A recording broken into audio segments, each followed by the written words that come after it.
So I thought I would read you the story of Gobble Gobble Mr. Wobble, and it's a little bit scary, so I want to warn you, okay? But it's gonna be okay.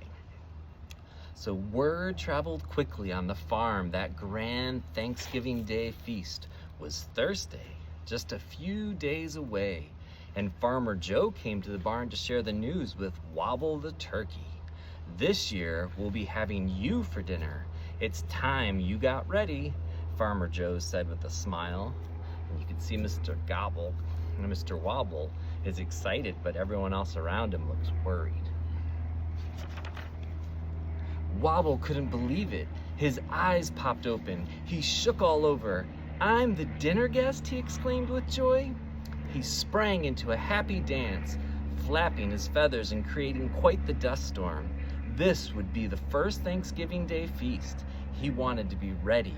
He started to prepare himself. His friends looked really worried. On Sunday, he fancied his feathers and plucked out the old ones. Then he fluffed his gobbler. Next, he used a little turkey drool to spike his hair. Wobble admired himself in the mirror. Marvelous. On Monday, Farmer Linda came to feed Wobble extra food. "There you go, baby. You eat up and get big and strong," she said with joy. Wobble couldn't believe his luck. Extra food this week, too? Score, he whooped. He made sure to eat careful so his feathers stayed neat. He did not want to be sticky or dirty for the big day. On Tuesday, Wobble worked on his perfect gobble to greet the farmer and his human guests.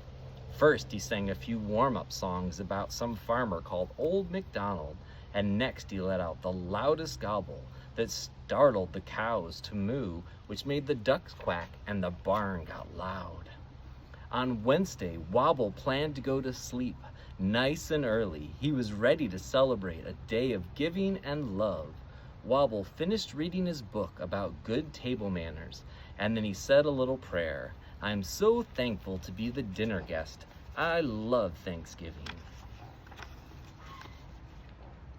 Thursday was Thanksgiving. The barn mouse kept trying to make Wobble take a walk outside, but he would not go. He could not be late for dinner. His friends are so scared they packed him an escape plan. Finally, the farmer came to the barn with his axe in hand. "Time for dinner, my friends. Let's go," exclaimed Farmer Joe. All his friends looked really, really worried. They went straight to the wood pile, and the farmer chopped some pieces of wood for the fire. "These will do. Now come inside," he said to Mr. Wobble. Farmer Joe threw the wood in the fire. The house lit up with warmth as the smell of freshly baked apple pie filled the room. Then Farmer Linda opened the oven and steam from the most delicious saucy lasagna poured out. The smells were almost too much for Wobble. He shook with happiness. The family gathered quickly at the table, and the farmer pulled out a chair for his beloved turkey. "Time for a family feast, my friends," said Farmer Joe. "Mr. Wobble, would you like to gobble a few words?" Wobble let it all fly out. Gobble-a-hee-hoo, gobble-you-too-hoo, gobble-tea, gobble-dee, gobble-da. "I'm thankful for you and your love towards me and my beautiful barn where I live, but most of all, I'm thankful for this vegan lasagna."